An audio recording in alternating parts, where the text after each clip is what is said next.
உலகநேசன் நம் மக்கள் விதி காக்கும் உலகநேசன் உலகநேசன் பல உண்மை வெளிச்சம் ஆகும் உலகநேசன் தமிழ் மக்கள் மனதில் என்று உலகநேசன் உலகத் தமிழர்களுக்காக உலாவரும் உங்கள் உலகநேசன் காணத் தவறாதீர்கள்.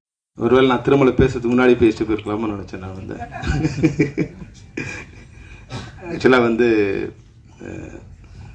வீட்டில் ஒரு சின்ன ஃபங்க்ஷன் நடந்துட்டு இருந்து திருமலை ஃபோன் மேலே ஃபோன் பண்ணிட்டே இருந்தார். அப்புறம் வரலன்னா டைரக்டர் யூனியனே கழிச்சிருவார்னு சொல்லி பயத்தில் நான் வந்துட்டு போயிடலான்னு வந்தேன். ஒரு ஃப்ரெண்ட்லியாக சொன்னேன். உண்மையாக அந்த ட்ரைலரை பார்க்கும்போது அந்த இயக்குனர் வந்து புதுசாக ஒரு ஃப்ரெஷ்ஷாக வரணும்.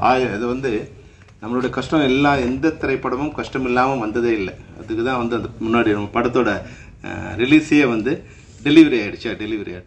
டெலிவரி எவ்வளோ கஷ்டமோ அதுபோல் ஒவ்வொரு திரைப்படமும் அந்தந்த காலகட்டத்துக்கு சிரமமாக தான் இருந்திருக்கு.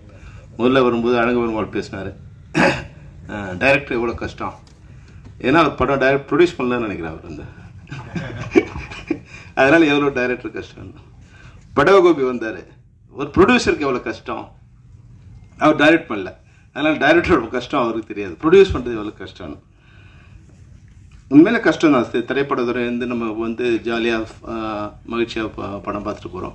அந்த திரைப்படத்தை உருவாக்குறது வந்து ஒரு 400-500 பேரை வந்து எல்லோரும் ஆர்கனைஸ் பண்ணி அந்த படத்தை ஒரு ப்ராஜெக்ட் பண்ணுறதுங்கிறது ஒரு கஷ்டமான வேலை தான், இல்லைன்னு சொல்ல.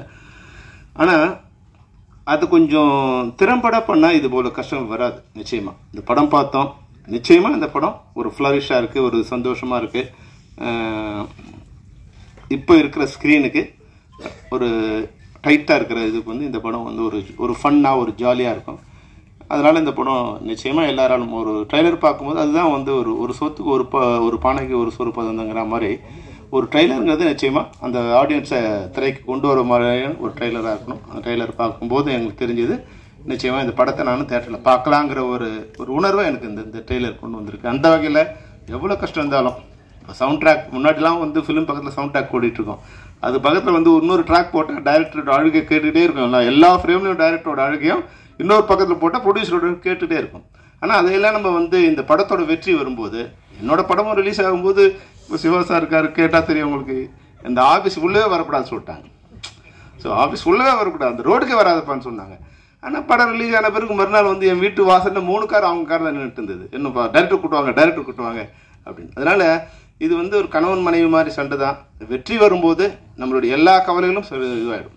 நாளைக்கு இந்த படம் வெற்றி ஆகும்போது இதே திருமலையும் அசோக் செல்வனும் தோல் மேலே கை போட்டு போவாங்களே, நிச்சயமாக நடக்கும். சினிமாவில் நடக்காதுங்கிறதுக்கு எதுவுமே இதுவும் இல்லை, எல்லாம் நடக்கும்.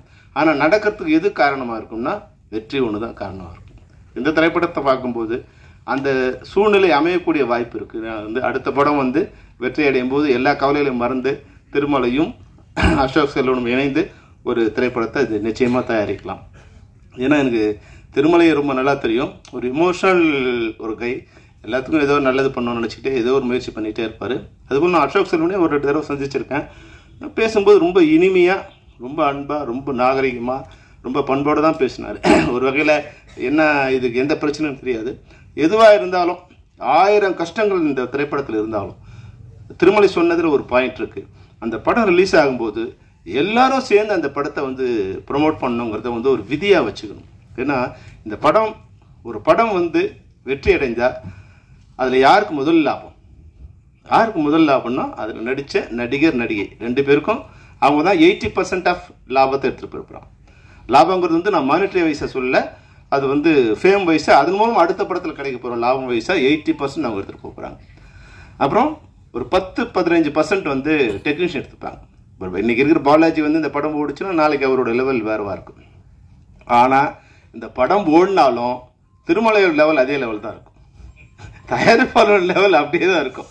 அவர் வந்து இந்த கடன்கள்ந்து விடுபடலாம். இப்போ மகேந்திர கொடுத்த ஃபைனான்ஸும் சுதாகர் கொடுத்த ஃபைனான்ஸ் இதெல்லாம் வந்து சரி பண்ணலாமே தவிர அடுத்து அவர் வந்து வெளியே வர்றது கஷ்டம். அப்போது ஒரு 5% 10% தயாரிப்பாளர் தான் உயிரை கொடுத்து இந்த படத்தை ப்ரொமோட் பண்ணணும், வெளியே வரணும்னு நினைக்கும் போது இதில் 90% மேலே லாபம் அடைய போகிற நடிகர் டெக்னீஷியன்ஸு நிச்சயமாக இந்த படத்தை ப்ரொமோட் பண்ணணும்.